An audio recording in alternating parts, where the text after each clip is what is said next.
தன்னை ராஜா நினைத்த குரங்கு ஒரு நாள் காட்டில ஒரு குரங்கு மனிதர்கள் விட்டு சென்ற உணவுகளை எடுத்துக்கொண்டு மகிழ்ச்சியாயிருந்தது. எல்லாமே என்கிட்ட இருக்கு. இந்த காட்டில நான் தான் பெரியவன். என்ன தன்னைத்தானே ராஜா என்ன நினைக்கின்றது. அந்த எண்ணத்துடன் அது ஊருக்குள் போய் வீடுகளின் மேலே ஏறி குதித்தது. மக்களின் பொருட்களை எடுத்து விளையாடியது. நான் ராஜா, என்னை யாரும் கேள்வி கேட்க முடியாது. என்ன பெருமையா ஊரை சுத்தி வந்தது. இதையெல்லாம் பார்த்து கொண்டிருந்த காட்டின் உண்மையான ராஜா சிங்கம் ஒரு நாள் அந்த குரங்கை அழைத்தது. நீ ஏன் இப்படி நடக்கிறாய்? என்ன சிங்கம் கேட்டது.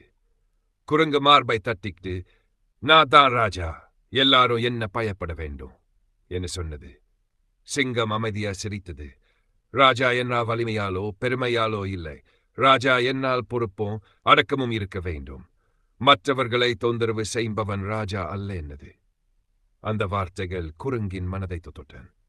நான் செய்தது தவறு, நான் யாரையும் மதிக்கவில்லை என்று உணர்ந்தது. உடனே சிங்கத்திடம் மன்னிப்பு கேட்டது. அன்று முதல் அந்த குரங்கு தன்னை மாற்றிக்கொண்டு யாரையும் தொந்தரவு செய்யாமல் எல்லோருடனும் நல்லபடியா வாழத் தொடங்கியது.